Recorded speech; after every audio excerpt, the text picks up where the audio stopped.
सो भाई आप लोगों की डिमांड के ऊपर मैंने आप लोगों के लिए वीडियोस जो है वो बना दिया था, जिसमें मैंने आपको XSR 155 को MT15 से कंपैरिजन करके एंड उसी के साथ हंटर्स 350 से भी कंपैरिजन करके बताया था।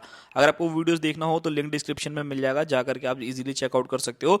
बट इंडियन मार्केट के अंदर एक और कुछ इसी टाइप की यानी रेट्रो स्टाइलिंग टाइप की मशीन जो है वो ऑलरेडी आप लोगों को अवेलेबल देखने को मिलती है, जो कि है टीवीएस की तरफ से आने वाली रॉनिन। आज की वीडियो में हम लोग इन्हीं दोनों बाइक का कंपैरिजन करने वाले हैं कि यामाहा की XSR आप लोगों के लिए ज़्यादा बेटर रहने वाली है, या फिर अगर आप लोग सोच रहे हो कि भाई टीवीएस की तरफ से आने वाली रॉनिन की तरफ जाया जाए, सो क्या क्या चीज़ें जो है वो दोनों ही बाइक्स के अंदर आपको अच्छी एंड बेकार मिलती है। चलिए उन सभी चीज़ों के बारे में बात करते हैं। सबसे पहली चीज़, यहाँ पर अगर आप दोनों ही बाइक के कॉम्पिटिशन को देखोगे तो एक बाइक जो है वो लगभग 225 सीसी की कैपेसिटी के साथ अवेलेबल है, एक तरफ अगर आप देखोगे तो 155 सीसी की। बट यहाँ पर अगर आप मेजरली देखोगे प्राइसिंग में आप लोगों को जो है काफ़ी हद तक सिमिलरिटीज देखने को मिलती है। तो चलिए बात करते हैं दोनों ही मशीन के बारे में। यहाँ पर अगर मैं सबसे पहले लुक्स एंड डिज़ाइन के बारे में बात करूँ तो यामाहा की XSR 155 के लिए हम लोगों ने बहुत ज़्यादा वेट किया था।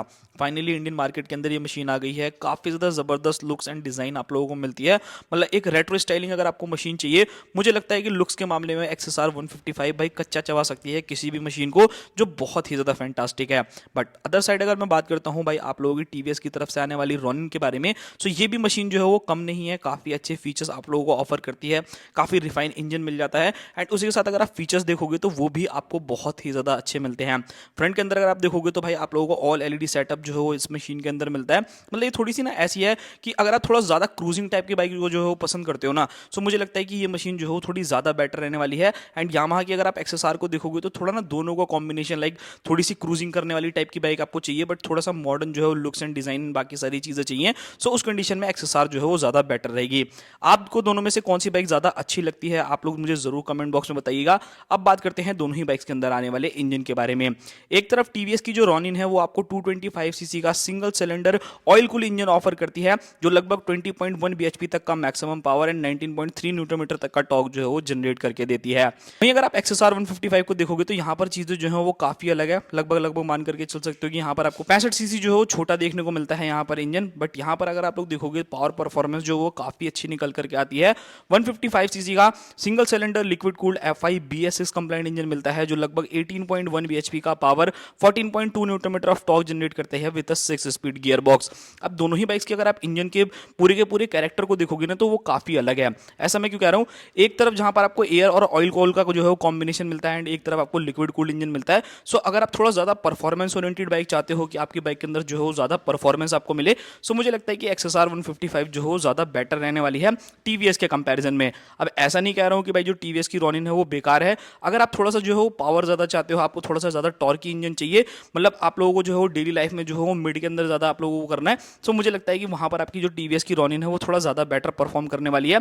अगर पावर फिगर्स देखोगे तो लगभग आपको 2 bhp का डिफरेंस देखने को मिलेगा, यानी 2 bhp जो है वो ज़्यादा रॉनिन के अंदर मिलेगा। एंड उसी के साथ अगर आप लोग यहाँ पर टॉर्क देखोगे तो टॉर्की के मामले में जो है वो आप लोगों की रॉनिन ज़्यादा बेटर परफॉर्म करेगी, बिकॉज यहाँ पर आपको पूरे के पूरे लगभग 5 न्यूटन मीटर का टॉर्क जो है वो ज़्यादा मिलता है। बट हाँ, एक चीज़ आप लोग जरूर यहाँ पे याद रखना कि भाई आपकी जो टीवीएस की रॉनिन है उसके अंदर 5 स्पीड का गियर बॉक्स आता है, बट आपको XSR के अंदर 6 स्पीड का गियर बॉक्स देखने को मिलता है।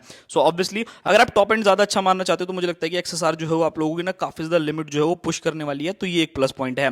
दोनों ही बाइक्स के अगर मैं फीचर्स के बारे में बात करता हूँ कि दोनों ही बाइक्स के अंदर आपको क्या क्या फीचर्स देखने को मिलते हैं, जो टीवीएस की तरफ से आने वाली रॉनिन के अंदर आपको all LED setup, hazard light जैसी चीज़ें, डिजिटल मीटर जो है वो आप लोगों को मिल जाता है, ब्लूटूथ कनेक्टिविटी हो गई, डुअल चैनल ABS हो गया, तो ये एक सारी चीज़ें हैं जो कि आप लोगों को देखने को मिलेगी। बट यहाँ पर एक चीज़ और आपको ध्यान में रखनी पड़ेगी कि जो टीवीएस की रॉनिन है ना उसके अंदर आपको 3 वेरिएंट्स भी देखने को मिलते हैं, मतलब मिड वेरिएंट है, टॉप वेरिएंट है एंड बेस मॉडल है। सो अगर आप बेस में जाओगे तो वहाँ पर सिंगल चैनल ABS का ही जो है वो ऑप्शन आप लोगों को मिलेगा, कुछ फीचर्स जो है वो हटा दिए जाएंगे, तो वो एक चीज़ जरूर ध्यान में रखना। बाकी अगर मैं बात करता हूँ यामाहा की तरफ से आने वाली XSR के बारे में, तो इसके अंदर भी आप लोगों को अच्छे खासे फीचर्स देखने को मिलते हैं। सबसे पहले आपको ऑल एलईडी सेटअप, LCD जो है वो कंसोल देखने को मिलता है, स्लीपर क्लच जैसी चीज़ें जो है वो आप लोगों को मिल जाएगी, traction control, dual channel ABS, 10 litre का fuel tank and hazard light जैसी चीज़ें जो है वो आपको ऑफर हो जाती हैं इस मशीन के अंदर, तो ये चीज़ देखना।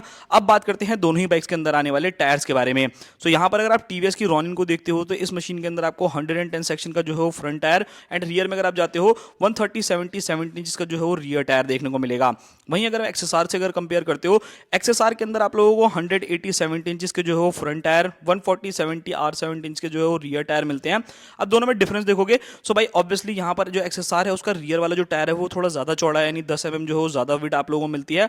बट वहीं अगर आप इसके फ्रंट के टायर को देखोगे तो वो 10 mm जो है वो छोटा रहने वाला है। सो देखो मेरा यहाँ पर ये कहना है कि दोनों ही टायर जो हैं वो अच्छे हैं, काफ़ी बढ़िया रहने वाले हैं। बट अगर आप थोड़ा ज़्यादा लीन वीन करने वाले बंदे हो तो मुझे लगता है कि XSR जो है वो थोड़ी ज़्यादा बेटर रहने वाली है। बट अगर आप एक ऐसे बंदे हो जो स्ट्रेट ज़्यादा बाइक को चलाता है, मतलब बिल्कुल सीधा लीन वीन करने से उतना ज़्यादा मतलब नहीं रखता, ज़्यादा क्रूजिंग करना पसंद करता है, सो उस कंडीशन में जो है वो रॉनिन एक ज़्यादा बेटर ऑप्शन रहेगी। अब बात करते हैं दोनों ही बाइक्स की ब्रेकिंग सिस्टम के बारे में। सो टीवीएस की जो ब्रेकिंग रहने वाली है रॉनिन के अंदर, वो लगभग आपको 300 mm की फ्रंट डिस्क, 240 mm की रियर डिस्क आपको ऑफर करती है। बट XSR 155 को देखोगे तो यहाँ पर 282 mm की फ्रंट डिस्क एंड 220 mm की रियर डिस्क देखने को मिलेगी। सो भाई देखो, देखने में भी आप लोगों को समझ में आ रहा होगा, एंड अगर आप प्रैक्टिकल लाइफ में भी देखोगे ना, तो मेरे को ऐसा लगता है टीवीएस की ब्रेकिंग है ना वो थोड़ी सी ज़्यादा बेटर आप लोगों को फील होने वाली है अगर आप XSR 155 के कंपैरिजन में देखते हो। तो ये एक चीज़ जरूर ध्यान में रखना, बिकॉज यहाँ पर अगर आप डिफरेंस देखोगे तो वो थोड़ा बहुत डिफरेंस है। लाइक रियर में आपको 220 mm की डिस्क मिलती है, बट 220 mm की जो है वो आपको टीवीएस रॉनिन में मिलती है, तो 20 mm जो है वो बड़ी है, तो ऑब्वियसली ब्रेकिंग का बाइट जो है थोड़ा और ज़्यादा आपको बेटर जो है वो रॉनिन के अंदर फील होने वाला है। अब बात करते हैं दोनों ही बाइक के सस्पेंशन के बारे में। दोनों ही बाइक्स के अंदर आपको फ्रंट में USD सस्पेंशन एंड रियर में मोनोशॉक एब्जॉर्बर्स देखने को मिलता है। सो यहाँ पर एक प्लस पॉइंट क्या हो जाता है कि यहाँ पर अगर आप USD देखोगे ना तो दोनों बाइक का काफी अच्छा काम करता है, तो वहां पर मेरे को लगता नहीं है कि आपको कोई भी कॉम्प्रोमाइज होने वाला है। काफी अच्छी जो है वो आप लोगों को सस्पेंशन सेटअप दोनों ही मशीन के अंदर मिलेगा। सीट कंफर्ट के बारे में बात करूं तो दोनों ही बाइक जो है सिंगल सीट के साथ आती हैं, बट मुझे लगता है कि रॉनिन जो है थोड़ी सी ज्यादा बेटर रहने वाली है XSR के कंपैरिजन में, तो वो एक चीज देख लेना। कुशनिंग जो है वो हो सकता है कि आपको रॉनिन की जो है थोड़ी ज्यादा बेटर लगने वाली है।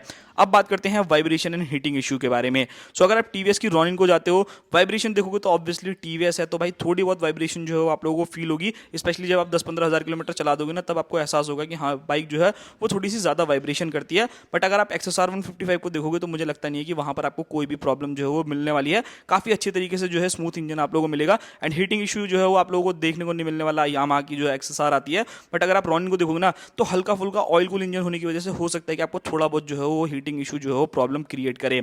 अब बात करते हैं दोनों ही बाइक्स के फ्यूल टैंक के बारे में।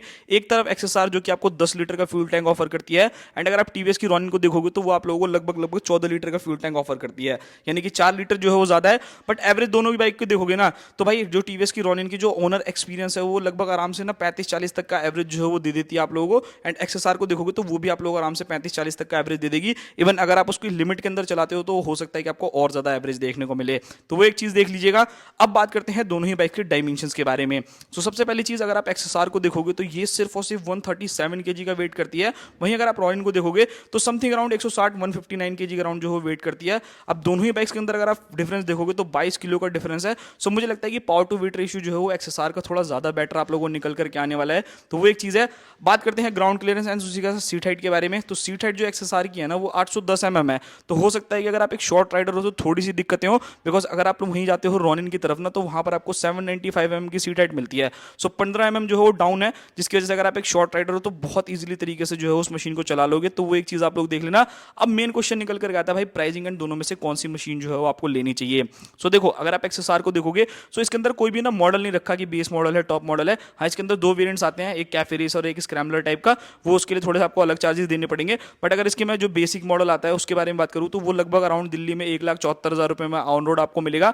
बट वहीं अगर आप रॉनिन को देखते हो ना, इसके अंदर 3 मॉडल्स आते हैं, एक बेस मॉडल आता है, एक मिड मॉडल आता है एंड एक टॉप मॉडल आता है। तो टॉप मॉडल की अगर प्राइसिंग बताऊं तो 1,87,000 रुपीज जो है वो ऑन रोड प्राइसिंग रहने वाली है। सो दोनों में अगर आप देखोगे तो लगभग आपको 13,000 रुपए का डिफरेंस देखने को मिलेगा। सो मेरा यहाँ पर ये कहना है, अगर आप लोगों को एक ऐसी मशीन चाहिए जो कि रिलायबल ज्यादा हो, स्मूथ जो हो ज्यादा रहनी चाहिए, फीचर्स जो हो थोड़े से ज्यादा आप लोगों को बेटर चाहिए, सो उस कंडीशन में जो है वो XSR आप लोगों के लिए ज्यादा बेटर रहेगी। बट अगर आप एक ऐसे बंदे हो जिसको क्रूजिंग करना ज्यादा पसंद है, जिस बंदे को ब्रेकिंग जो है थोड़ी ज्यादा अच्छी चाहिए, तो उस कंडीशन में जो है टीवीएस की रॉनिन जो है एक ज्यादा बेटर ऑप्शन रह सकती है। बाकी भाई देखो, मैं आपको यही बोलूंगा, दोनों बाइक्स को एक बार एक ही दिन पे चला करके देखो, दोनों बाइक को समझो कि आपकी रिक्वायरमेंट कौन सी बाइक में ज्यादा फुलफिल हो पा रही है, उसी के हिसाब से जो है वो बाइक को लीजिए। मिलता है किसी और नेक्स्ट वीडियो में, तब तक के लिए बाय बाय।